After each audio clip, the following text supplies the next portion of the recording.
What should the Clippers do with Kawhi and Paul George? Need an ISO. Put the camera on me right now, please. Steve Ballmer and the Los Angeles Clippers should force Kawhi Leonard to retire. I'm done. He needs to go home. Okay? It's over. That right there was Stephen A. Smith on April 23rd, 2023. And this was Stephen A. Smith 2 years later. That damn Kawhi Leonard looks special right now.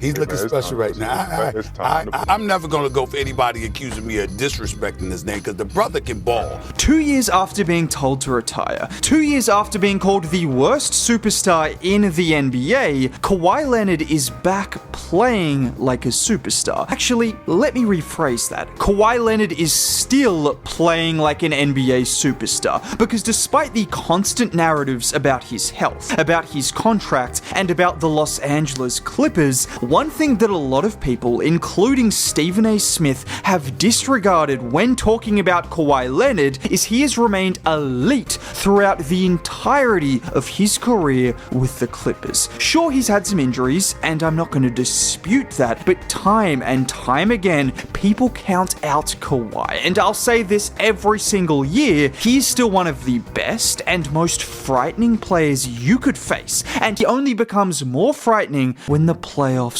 come around. And we just saw that in a do-or-die game against the Golden State Warriors, in which Kawhi went off for 33 points on just 20 shots, helping will the Clippers to a playoff matchup against the Denver Nuggets, in which they have every chance at winning. But this was much more than just one great performance from Kawhi that should have the entire world terrified. This has been a consistent theme, because after missing the first half of the year, it was up to James Harden, Ivica Zubac, and Norman Powell to help keep the Clippers above water, and they did exactly that. But since Kawhi has come back, and most importantly, over the last 17 games of the season leading up to the playoffs, the Clippers and Kawhi have been on an absolute tear, winning 15 of 17 games in that time, with Kawhi averaging 25.5 points, 7 boards, 3.5 assists on shooting splits of 53, 45, 83. And the best stat over Kawhi's last 17 games isn't the elite efficiency and scoring numbers, but it's the 15-2 record like I mentioned, and the plus-minus of 196, which is third in the NBA. And you know who was second?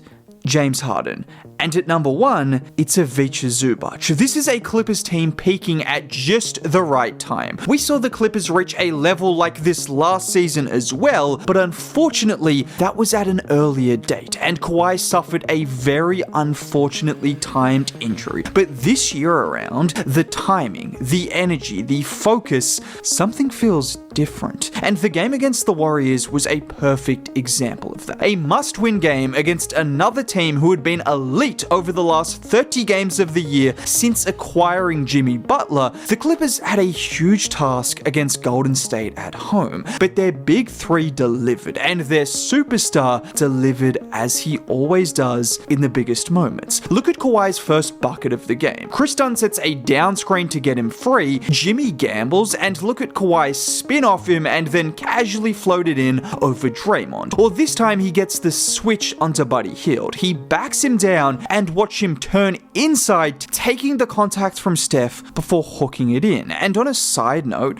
that is absolutely my favorite shot from Kawhi. Don't get me wrong, I love the step back mid-range jumpers as much as the next guy. There is something so satisfying about Kawhi palming the ball effortlessly with one hand, using his strength to discard the closest defender and then casually hooking it in. It's also a perfect counter, because if the defense overcommits one way, he can spin inside for the hook, or he can turn outside for the fadeaway. And then after getting a few easy buckets inside, you gotta remember, Kawhi is a sniper from outside. Here he is recognizing the double on Zoo, relocating to the wing and knocking down the three on the move. And this is one part of his game that never gets enough credit. His handle and shooting are as good as almost any wing in NBA history, but whilst guys like Kevin Durant and his former teammate Paul George constantly get praised for that, Kawhi doesn't receive the same kind of credit. And I know he's a bit more methodical, but he is now showing shot above 40% from 3 the last 3 consecutive years, and he was at 39.8% the year before that.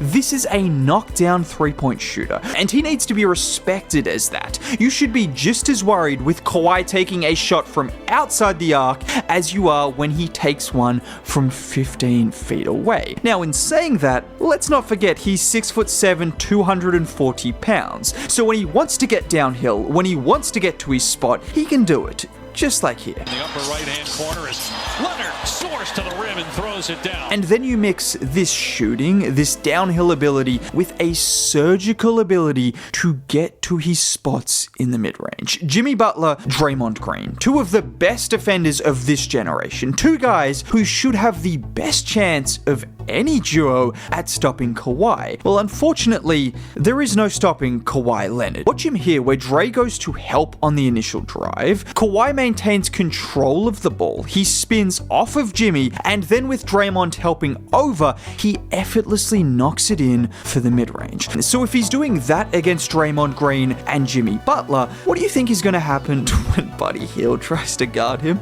And at this point, it just made no difference who was guarding him. A quick jab step and a knockdown 3 on Quinton post, before a couple of minutes later on the post up against Jimmy Butler. Driving deep into the paint, Draymond helps again, so he spins away from the help, and it's cash. And the best of all the shots came late in the 4th, faking out Pajemski before Draymond came to help, and the between the legs crossover into a pull-up jumper. It didn't matter who was guarding him or what spot on the floor he got the ball. Kawhi Leonard was going to work, and looking ahead to the playoffs, the Denver Nuggets should be terrified. I've seen Denver fans suggest the Clippers were a more favorable matchup to the Wolves because of the history Denver has against Minnesota, but there is no favorable matchup against Kawhi Leonard, and everything he's done over the last 20 games of this season, in addition to James Harden and Ivica Zubac playing at all-star levels, if he stays healthy, this is only going to be amplified in the playoffs. I mean, from 2019 to 2023,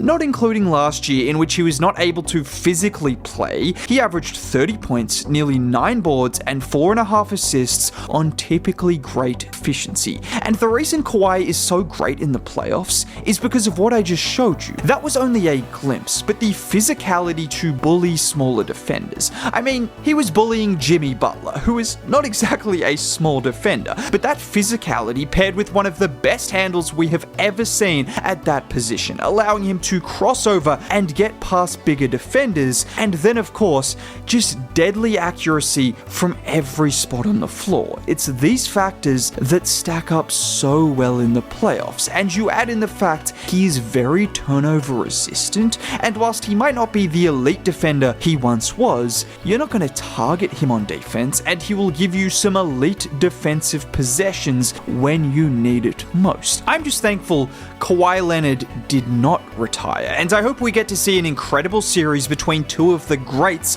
of our game. Actually, make that 3, because shout out James Harden as well. Now shout out to you if you made it to the end of the video. Consider subscribing for more content like this. Dropping a like on the video would be cool. Most importantly, have a great day.